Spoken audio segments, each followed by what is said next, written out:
Mark Zuckerberg still has a $29 billion problem, and until he solves it, the price of earnings, the price of sales, and the valuation of Meta will remain historically low. What is going on, investors? Hopefully you guys are doing well out there. Time to talk about Facebook, otherwise known as Meta Platforms. Over the last year, this thing is down huge, down 54%. Stretch it out year to date, similar story, down 50%. When we look at the price action, though, more recently, this thing started to go a little bit sideways. We'll talk about that from a technical perspective here in a moment, but we are going to get into these Q2 numbers over at Meta, where the revenue came in at $28.82 billion.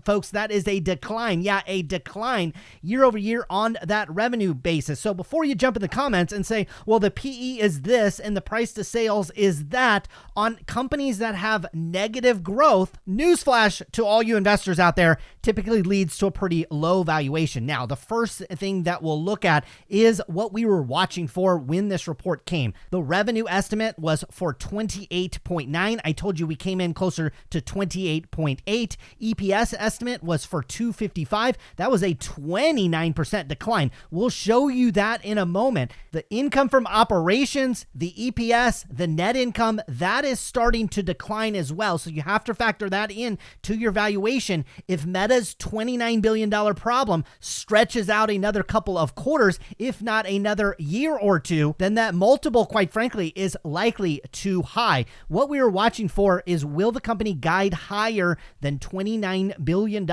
in this most recent quarter? And those of you that have not been following the channel, I have stressed the importance of this $29 billion revenue mark, and I'll explain more here in a second. We were looking for that Oculus burn rate. We'll talk about that. We'll talk about Reality Labs, how much money it made, how much money it burned through. What will the company do with over $40 billion in cash? Yeah, they bled through a little bit of that. We'll talk about that. We'll talk about the buyback pace. This company is buying back shares. You'd hope with your share price down 50% year to date and over 54% over the last year that they would actually accelerate their buyback. We'll answer that question as well. We're wondering about core Instagram and Facebook growth. It looked like you had some small growth on both sides. And then WhatsApp monetization. You probably have to dig into a conference call to really dig out that type of information. Now, Meta is one of the few mega cap tech stocks that we are watching that are seeing its earnings growth shrivel to an absolute halt. They gave guidance for the upcoming third quarter. On today's video, we'll talk a lot about Q2. We'll go through the financials, the revenues, the cash flows, the balance sheet,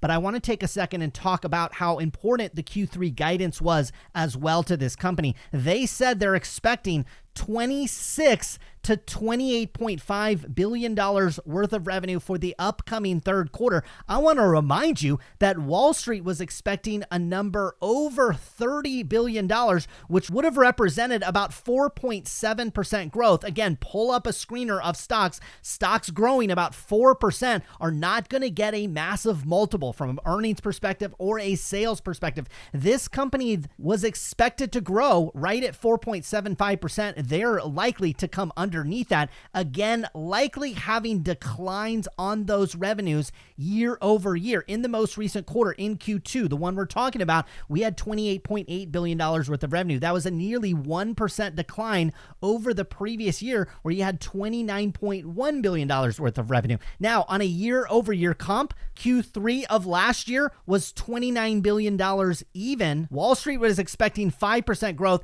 It looks like we're probably going to have another percentage points decline in that revenue over at Meta. And here's the most important thing to understand about Meta. And until you understand this, I personally would not invest in this stock for the long term if you don't understand the fact that Apple made iOS 14 changes back in Q2 of last year. So we were sitting here last year and these changes had just been rolled out. Facebook reported a quarter that was spectacular, over 55% growth. And while they anticipated some problems, it certainly has gone a lot farther than most people anticipated. One I want to show you, since Apple made those changes that have made it very hard for advertisers on Meta to track the last click, to track the conversions, and all the things you need to understand when you run an advertisement on Meta. Well, look at this. You had $29 billion in that quarter. In Q3, you had $29 billion. Now, we don't have a $29 billion in Q4. We're ignoring that. Look, in Q4, it's a holiday shopping season, and advertisers spit out a bazooka of ads. They're worried less about conversions. They're worried less about CTR and CPM rates. They're simply running ads to get as much revenue in the door. So we ignore Q4, but look at Q1, under $29 billion. Q2, we estimated that they was probably going to come underneath $29 billion. And in my tweet today, before Meta reported their earnings, I was wondering, is the Q3 guide going to come over $29 billion? And we're seeing from a forward guidance perspective, no, Meta is not guiding Q3 to be over $29 billion. The reason why I think this is a problem is Meta has not been able to prove to themselves, and more importantly, the advertisers that are buying ad space on Meta have proven they are not increasing their ad spend on that platform, in part, and some cases in large part, due to the fact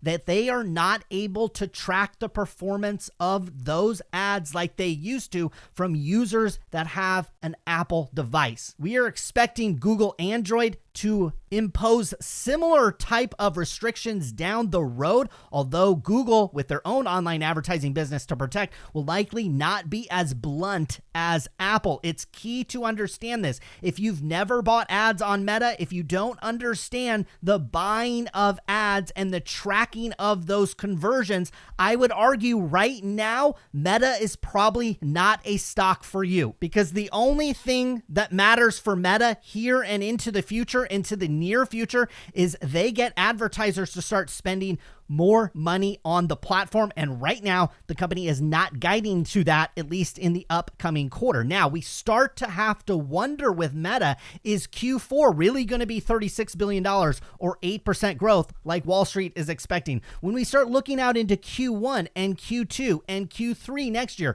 is it really going to be $31, $33, and $34 billion worth of growth, which quite frankly would be a mid-teens grower? We have to start asking those questions as an investor, because Meta has proven that their growth rate has come to a screeching halt. Now, we are also getting some other news across from Meta. This came across today, the fact that the FTC is suing to block Meta Platforms' acquisition of VR app firm Within. This is a fitness app that Facebook bought earlier in the year for about $400 million. We're talking about just a $400 million deal. This is a $445 billion company, and the FTC is starting to argue that this somehow tends to create a, quote, monopoly. This is what the FTC is arguing. Now, I don't agree with the FTC at all, one bit in this. In fact, Facebook responded to this article saying the FTC's case is based on ideology and speculation, not evidence. I couldn't agree more, but if this is the path forward for Meta, and the fact that they have a basically no growth ad business on their core platforms of Facebook and Instagram, and the FTC is going to block just we're not even talking about a $4 billion deal. We're talking about $400 million, which to this company, even with these results, is not very much. In fact, it's just a rounding error in terms of quarterly revenue and even profits. The FTC is going to block that. Well, that is going to throw a major wrench in our growth of Reality Labs. We're going to have to grow everything in-house from scratch. That is going to cost way more and take way longer if the FTC is going to do this. Who you vote for and who gets elected does have major consequences, because the people that work at these government agencies are absolute moronic. Mark Zuckerberg is now also picking a fight, or it seems like he has this big inner problem with Apple. He says that recently that they have a philosophical competition with Apple over the metaverse. He obviously anticipates Apple producing their own Oculus type headset, with its own operating system and closed ecosystem, the exact same way that the iPhone has been built up over the past 2 decades. Mark Zuckerberg somehow claims that that is a problem, and they'll go toe to toe, so to speak, with Apple when it comes to making devices and making software. Newsflash for you, Mark Zuckerberg: Apple is way better and has a far deeper track record at making software and making hardware. I would not want to compete against Apple, but it appears that Mark Zuckerberg has a thorn up his you-know-what,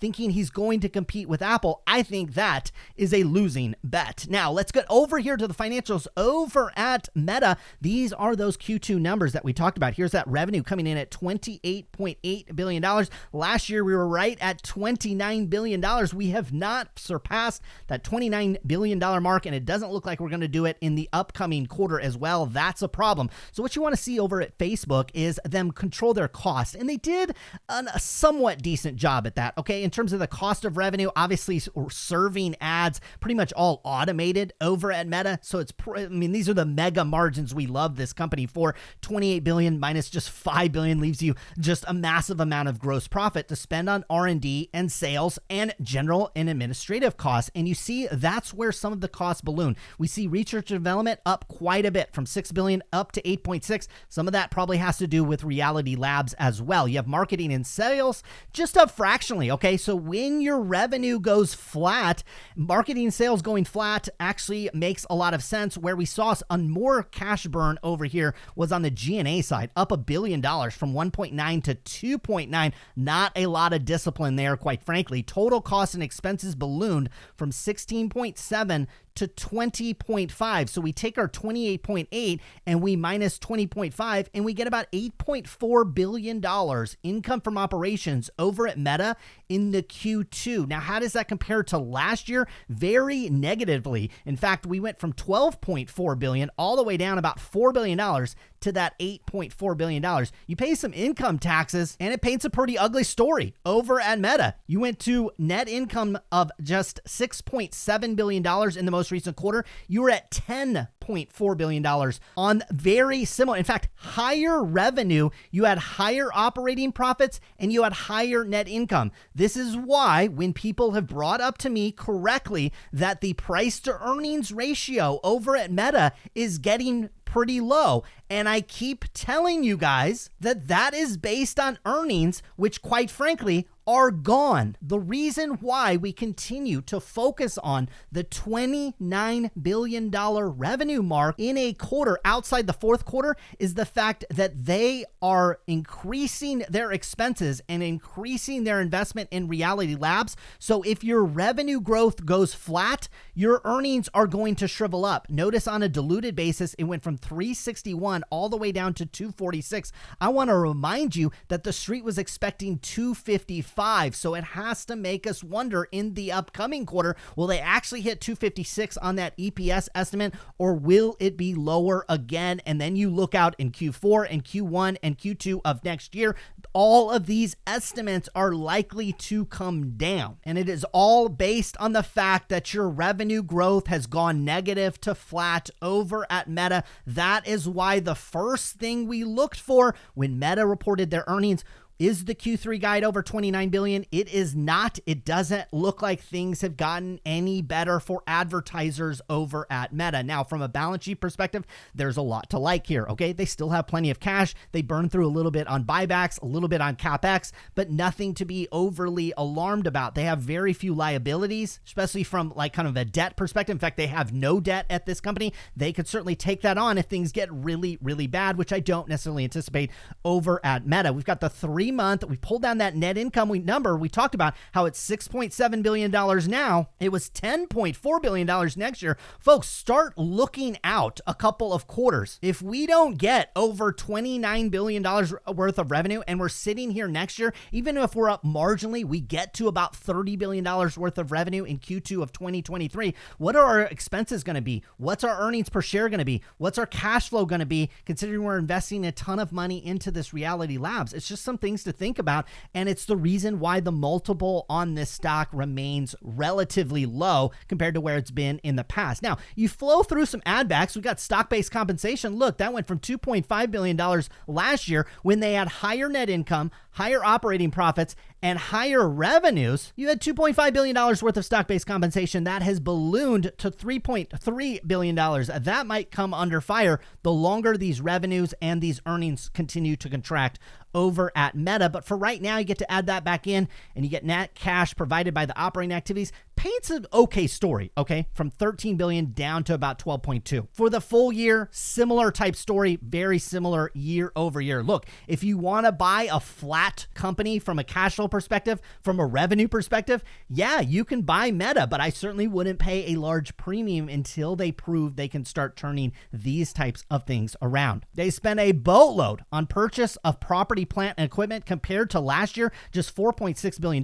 They're clearly building up server space and all the things they need to do to build out this Reality Labs. Look, you went from about $9 billion last year all the way up to $13 billion in the first 6 months of this year. Company is accelerating their spend on CapEx. Again, this is another reason why when you can't grow your revenues, they go flat to negative. It's a problem when you start scaling up this business. We have to factor this into the valuation. If they're not able to grow revenues, not able to grow earnings, and continue to grow CapEx, well, the stock is probably overvalued. Now, we get down to our financing activities, the all-important repurchase of Class A common stock. Since you don't get a dividend with this one, the most shareholder-friendly thing they're doing is this buyback.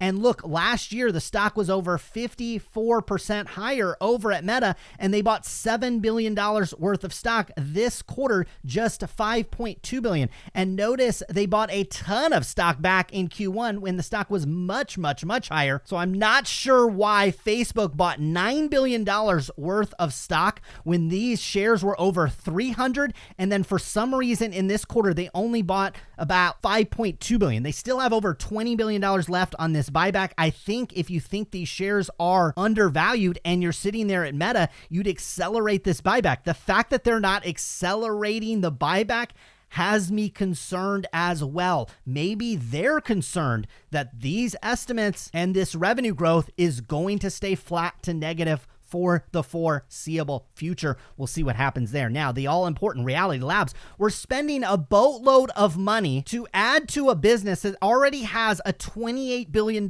advertising business. And look, I am tamping it down. The growth rate has gone over at Meta, but let me tell you something. A $28 billion online ad business is a fantastic thing to have. And look at Reality Labs. Look at the kind of money we're investing and the attention. We've changed the ticker symbol over at Meta. We've changed the vision of the company for a business unit that did just $452 million. Quite frankly, Facebook's CFO could walk down the street and drop $452 million on the ground and the company wouldn't even notice. Now, you do have relatively strong growth in that segment year over year from a growth rate perspective, but we're growing from a really low number. Quite frankly, I'd want to see these numbers double, tripling, quadrupling. Maybe that happens sometime in the future. But look, over the last 6 months, we've gone from just $839 million to $1.1 billion worth of revenue. And over the last 3 months on a year over year basis, you went from 305 up to just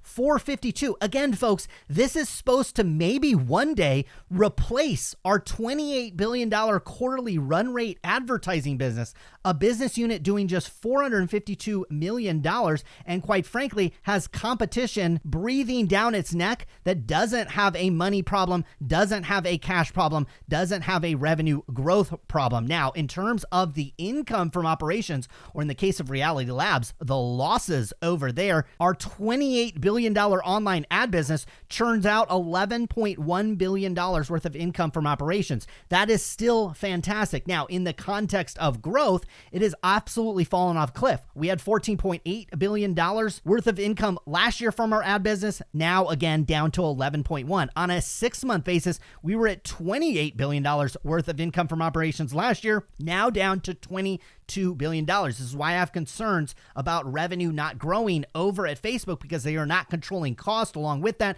And we're seeing our income and our earnings start to disintegrate a little bit. Now, the problem is it's Reality Labs off of $452 million worth of revenue. We lost $2.8 billion last year. We lost $2.4 billion. You see, for the full year on a 6-month basis, paints a similar type of story. That's why I said, yes, you have really solid growth here. It's kind of impressive, but you actually need to see triple digit type growth here to really make inroads on these type of losses from operations. I know a lot of people are going to say this is a long-term investment for Meta. Well, okay, this stock may not have that long with investors. Now, from a technical perspective, we've obviously dropped off a cliff here with this one. We'll zoom in more recently on the price action that we had. We're seeing this actually with a lot of stocks. We're starting to see higher lows here. Now, we have not seen this in this drop with Meta. There's been some times where we've gone sideways, but we haven't really sustained higher lows for more than maybe a week or two over at this stock. We've actually sustained higher lows and modestly higher highs as well for over a month on this stock. And even in the after hours, after these results came in, maybe investors were expecting even worse. But the stock is starting to trade back down to a previous area, and I'm actually impressed from a technical perspective. This level right here at about 165-ish is holding over at Meta. If this level holds and then we continue to bounce up, well, we have the makings, at least in the very, we're talking about very shorter term, an uptrend. This is what you're looking across the board, not just with Meta, but with a lot of your stocks that have had these pretty serious declines, even if it's just a 20 or 30% decline year to date or over the last year. You're looking for this type of formation. Instead of the broader trend is this downtrend. And I want to remind you, we're still in this downtrend with Meta. This thing could pop all the way back up to about $195 per share. It'd still be in the downtrend. To really break out of the downtrend, you need to get north of $200 per share. So we're still a ways away. I mean, we're talking about nearly $40 away from really canceling out the more intermediate, and what I would say, this is the dominant trend with Meta right now. The trend that I would expect is down. But again, the shorter term, the micro trend is trending up, and the fact that it's performed this well after these earnings and relatively disappointing guidance should be good news for people that are for some reason still holding on to this stock, especially if you're doing it at a loss. You better hope things better get better for Meta. If this area at 163 holds, we could have a rally back up here. We'd watch the pullback, the subsequent pullback, which is likely. We would make sure that it stays above this red line. As long as it stays above the previous low, which is right here at about 158, this uptrend is intact, and you'd expect it to be intact until you get again to the top of the range up here at about 190. That would be decision time, whether it's going to break out or below the trend. From a technical perspective, there's probably some shorter term setups with Meta, both from the long and the short side, depending on how you want to do that. But I have a $29 billion long-term problem with this stock. Their core business is basically gone from a 20-30% perennial grower to now coming to a screeching halt, in large part because they have a competitor that the CEO continues to battle with. And I think a lot of this has to do with the fact that you did have those iOS changes, and you see the impact that it had on Meta, and Mark is absolutely burning over that. So I'm a little concerned about that. The other thing that I'm concerned about is Reality Labs barely growing. I mean, this is relatively small growth considering the investment that they're putting into this, the advertising. This is supposed to be the future of the company. And I think the biggest unanswered question over at Meta is, if you truly believe Reality Labs and Oculus and strapping something onto your face for 7, 8, 9 hours a day is going to be the thing, well, guess what you're going to stop doing? You're going to stop going to your Facebook page. You're going to stop posting on Instagram. And this $28 billion core business will simply be replaced with something else. And will the margins be as good? Will the competition be the same? Certainly, if we have to compete against Apple, which quite frankly, we're not doing right now over at Facebook. Facebook would be not even close to the company it is today without Apple. It was the invention of the iPhone, which really invented Meta. So they should be working in tandem with that company, not in competition. I am not convinced. Reality Labs at best doesn't just replace our $28 billion run rate on our advertising business as people go from posting on the internet to strapping something on their face. I am not convinced that is going to happen. I think we're going to have to rely on this online advertising business, and for the foreseeable future, it appears it has a minimal growth rate. So if you're going to buy Meta, you need to buy it at a low valuation, and I'll let you decide if 14 forward on the PE, which is going to come down in the coming weeks ahead as analysts have to start pulling in the earnings estimates over at Meta, as these revenue estimates don't appear like they'll be accurate. And in fact, we know for a fact Q3 is highly likely not to be accurate. So these multiples and these earnings and the valuation over at Meta continues to have to be reset. And until those expectations are met, I will be hard on this company. Meta is not my children. This is business. It's not personal. And until this company proves it can do over $29 billion, quite frankly, over $32 billion in a quarter, it is a no touch for me from a long-term perspective. But there's plenty of short-term trades, and I've certainly been trading them over the past couple of months because this is about as predictable as a pattern as you'll see in the stock market. I like making money, and in the shorter term, I think you probably could with Meta. In the longer term, I think there's way too many questions with this one. I'd much rather put that money into companies that I have less questions about. Hopefully you guys enjoyed today's video. We'll be back again soon with more. Good luck with your investments.